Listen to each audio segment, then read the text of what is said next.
तो बच्चों कैसे हो। लास्ट टाइम हम लोगों ने बेटा एटम्स और एलिमेंट्स के सिंबल लिखना हम लोगों ने सीखा था।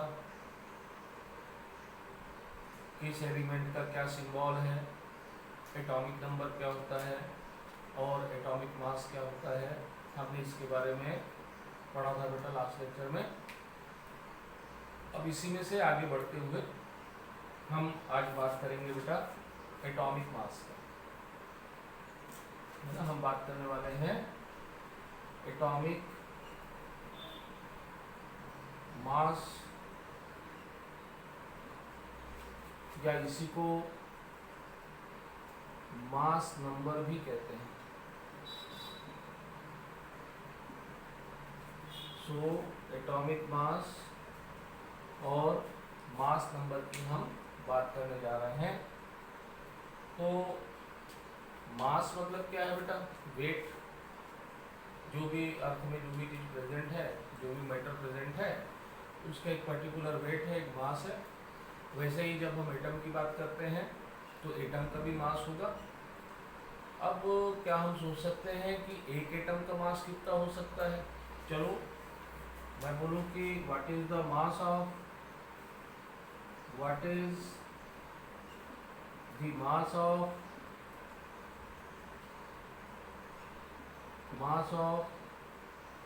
One atom of hydrogen. सोच करके देखो, क्या एक हाइड्रोजन का एक एटम का हाइड्रोजन एटम का मास 1 ग्राम होगा, या 0.1 ग्राम होगा, या 0.01 ग्राम होगा, या 0.001 ग्राम होगा, या फिर 0.00000001 ग्राम होगा। क्या सोच सकते हो बेटा, इसमें से क्या होना चाहिए। तो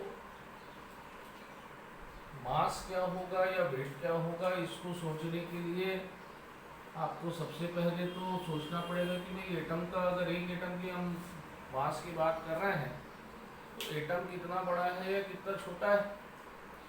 तो हमने क्या पढ़ा है बेटा अभी तक कि an atom is the smallest particle which cannot be divided by any means, indivisible particle है, cannot be seen by naked eye है। अब जिसको मैं देख ही नहीं सकता, जिसको मैं डिवाइड नहीं कर सकता, इवन जिसको मैं हाथ से नहीं पकड़ सकता, उसका वेट क्या होगा, कैसे होगा। तो बेटा एक्सपेरिमेंटली हमने बहुत ही सेंसिटिव एपरेटस के साथ में हाइड्रोजन एटम का मास कैलकुलेट किया। इसके लिए जब हम मास कैलकुलेट करते हैं तो हाइड्रोजन का मास, एक एटम का मास, वन एटम ऑफ हाइड्रोजन, ये आता है बेटा 1.673 इंटू 10⁻⁻24 ग्राम। ना तो ये है, ना ये है, ना ये है, ना ये है, ना ये है। यहाँ पे तो मैंने 1 2 3 4 5 6 ही जीरो लगाए। दैट मीन्स 1 इंटू 10⁻⁻6 -7 ये हुआ। लेकिन यहाँ पर मैं क्या लेकर के चल रहा बेटा, -24 ग्राम। मतलब इसके आगे और 24 जीरो है, यानी कि कितना छोटा सा मास है, कितना हल्का है, कितना लाइटर है, इतना छोटा मास इसका। सो अगर मैं किसी एक एटम का मास देखता हूँ बेटा, तो उसका मास -22 से -24 ग्राम के इन बिटवीन आता है। चाहे मैं ऑक्सीजन का देखूँ, नाइट्रोजन की बात करूँ, फ्लोरीन की बात करूँ, कैल्शियम की बात करूँ, रेंज कहाँ आएगा, -22 से -24 के बीच में। So this is the actual mass, this is the actual mass, है ना। ये क्या है, एक्चुअल मास है बेटा। बट हम एक्चुअल मास की तो बात करते ही हैं, लेकिन जो हमने कल एटॉमिक मास लिखा बेटा, वो एक्चुअल मास ना होकर के रिलेटिव मास है। ठीक है, तो हम जो बात करते हैं वो किसे बात करते हैं बेटा? रिलेटिव मास पे बात करते हैं। हमेशा किसे बात होगी? रिलेटिव मास में बात होगी बेटा। अब रिलेटिव मास में क्या बात होगी? अब ये है क्या चीज? जैसे मान लीजिए हमारे पास में, किसको समझने के लिए समझना बेटा, कि हमारे पास में एक क्लासरूम है। इस क्लासरूम में 30 स्टूडेंट हैं।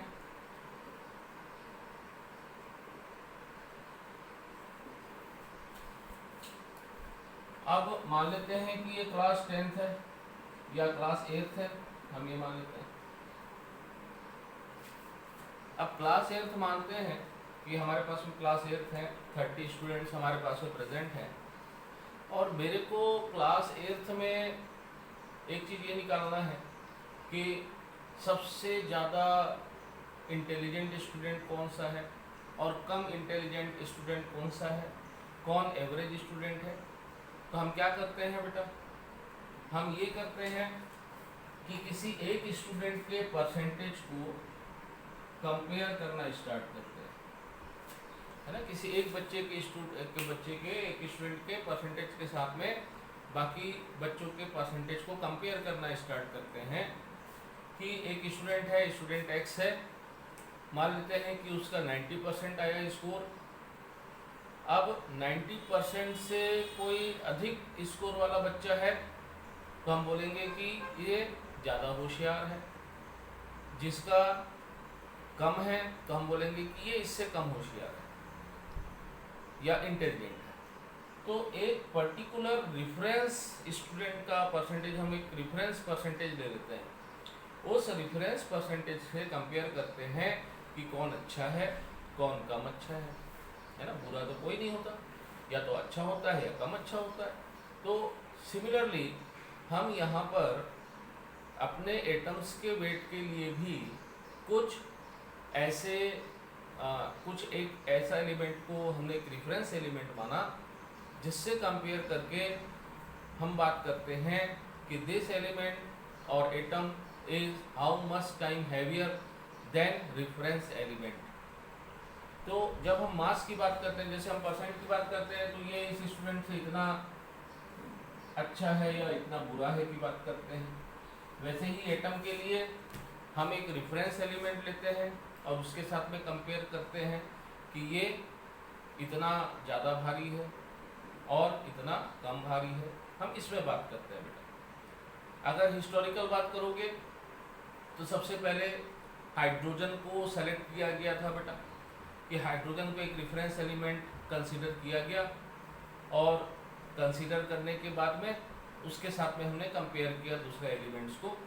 हाइड्रोजन इसलिए लिया गया क्योंकि this is the first element, this is the smallest atom of the periodic table.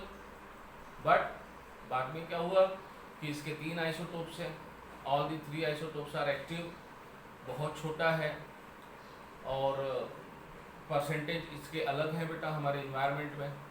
तो कुछ समय के बाद में हाइड्रोजन एटम एलिमेंट को क्या कर दिया गया? डिस्कार्ड कर दिया गया। फिर लिया गया ऑक्सीजन को। ऑक्सीजन रिएक्टिव है, इसके भी 2 आइसोटोप्स हैं, तो इसको भी क्या कर दिया गया बेटा? डिस्कार्ड कर दिया गया। फाइनली जो international union of pure and applied chemistry है, उसने कार्बन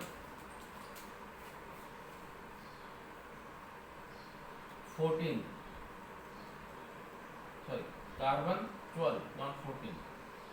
कार्बन 12 को रेफरेंस एलिमेंट कंसीडर किया बेटा। अब इसके पीछे में रेफरेंस एलिमेंट लेने के जो रीज़न था वो ये था कि हमारे एनवायरनमेंट में मोस्टली क्या दिखाई देता है मेरे को? कार्बन से बने हुए बहुत सारे कंपाउंड हमारे एनवायरनमेंट में प्रेजेंट है ना। Most of the compounds which are present in our environment is made up by carbon. अब ये कार्बन 12 क्या है, तो बेटा ये कहलाता है carbon isotope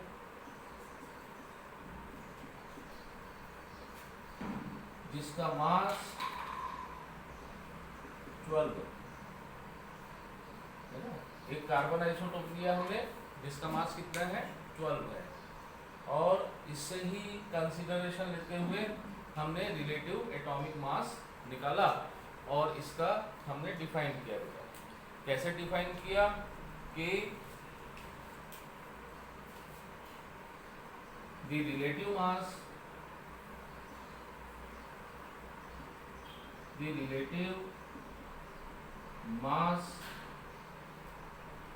of an atom is the 1/12 mass of carbon 12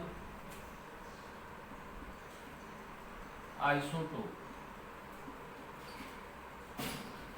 किसी भी एटम का रिलेटिव मास जो है वो कार्बन 12 के 1/12 मास का मास होता है बेटा। दैट मीन्स ये जो मास नंबर है वो मेरे को इंडिकेट करता है कि एन एलिमेंट और atom how much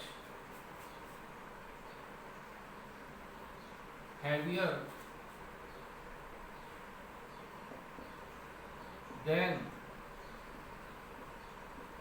1/12 part of carbon 12 isotope। that means carbon 12 के 1/12 पार्ट से कितना हैवी है ये इस चीज को दिखाता है बेटा। तो relative atomic mass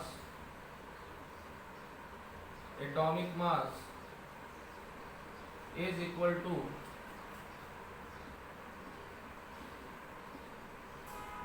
atomic mass divided by 1/12 part of carbon 12। the relative mass of hydrogen is equal to, so हमने कल क्या एटॉमिक मास लिखा बेटा, 1 डिवाइडेड बाई 1/12 इंटू कार्बन 12 का मास 12, और ये क्या है बेटा, ग्राम में है ना। तो यहाँ पर ये 12 और ये 12 कैंसिल हुआ, सो इट बिकम्स 1। तो ये क्या आ गया, 1 आ गया। अब अगर यहीं पर मैं ऑक्सीजन की बात करूंगा तो ऑक्सीजन का मास हमने कल कितना लिखा, 16 1/12 इंटू 12, तो कितना आ गया बेटा, 16। ठीक है। नाइट्रोजन की मैं बात करूंगा, नाइट्रोजन का कितना होता है बेटा, 14 1/12 इंटू 12, तो ये कैंसिल हो गया, तो कितना आ गया बेटा, 14। अब आप कोई सा भी एलिमेंट ले लीजिए, इसी कैलकुलेशन से हम करेंगे, इस कैलकुलेशन से करेंगे तो रिलेटिव एटॉमिक मास हमारा वैसा ही आएगा जैसा हमने कल टेबल में लिखा। अब एटॉमिक मास को रिप्रेजेंट करने के या उसके जो यूनिट्स हैं वो 3 टाइप के होते हैं बेटा। अब कौन से यूनिट होते हैं इस चीज को देखें।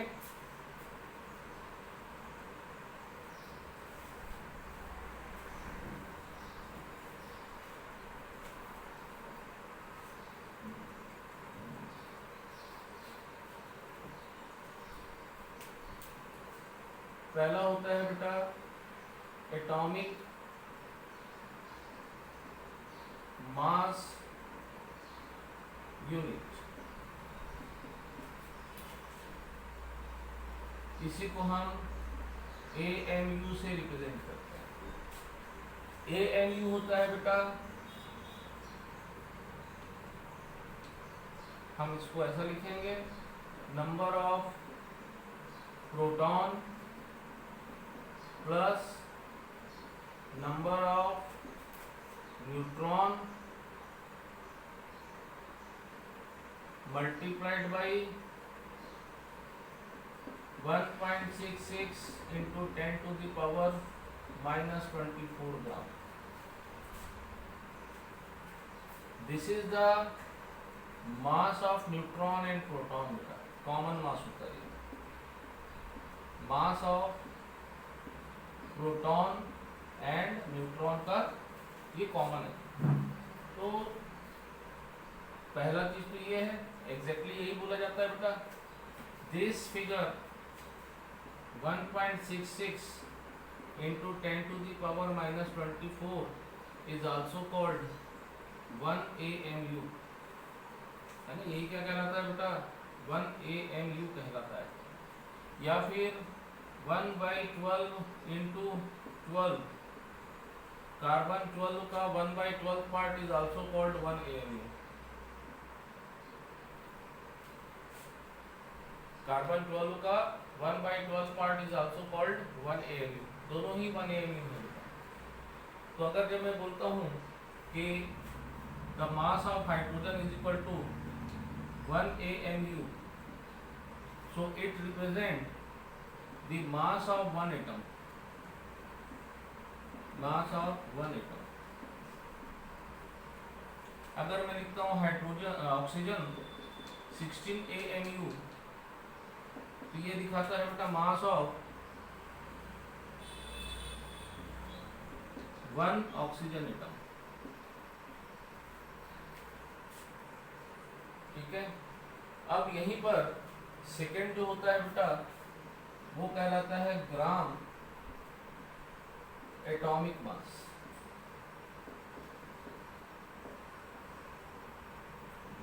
ग्राम atomic mass when the mass represent in gram. जब मैं ग्राम में इसको रिप्रेजेंट कर दूं बेटा, जैसे हाइड्रोजन इज इक्वल टू 1 ग्राम, जहां मैंने ग्राम लिख दिया तो ये ग्राम जो है बेटा ये हो जाता है रिलेटिव एटॉमिक मास। ये एक एटम के मास को नहीं दिखाता बेटा, ये रिलेटिव एटॉमिक मास को दिखाता है। ऑक्सीजन इज इक्वल टू 16 ग्राम, ये भी क्या होगा, रिलेटिव एटॉमिक मास ही होगा। अगर आपने ग्राम लिख दिया तो ये क्या होगा, रिलेटिव एटॉमिक मास होगा। और अगर हमने AMU लिखा यूनिट, तो वो क्या होगा, मास ऑफ 1 एटम होगा बेटा। सो मास को रिप्रेजेंट करने के दो तरीके होते हैं, या तो आप एक एटम का करो या फिर रिलेटिव एटॉमिक मास को करो। अब तीसरा जो चीज होता है बेटा, उसको हम बोलते हैं यूनिफाइड यूनिट, है ना। तीसरा जो इसका यूनिट है वो क्या है, यूनिफाइड यूनिट, जिसको हम U से रिप्रेजेंट करते हैं। किससे रिप्रेजेंट करेंगे, U से रिप्रेजेंट करेंगे बेटा। And it is used for compound only, है ना। ये किसके लिए यूज करते हैं, कंपाउंड के लिए यूज करते हैं। पहले AMU यूज किया जाता था कंपाउंड के लिए भी, तो फिर ऑब्जेक्शन आया कि एटम के लिए भी AMU, कंपाउंड के लिए भी AMU। तो कंपाउंड के लिए केवल क्या ले लिया जाता है, U ले लिया जाता है, और उसका वैल्यू भी सिमिलर है। जैसे H2O, इसका मास होता है बेटा 18U, ये क्या दिखाया, 1 मॉलिक्यूल का मास दिखाया। और अगर मैं H2O का लिखूं 18 ग्राम, तो ये क्या दिखाया, रिलेटिव एटॉमिक मास दिखाया, मॉलिक्यूलर मास दिखाया।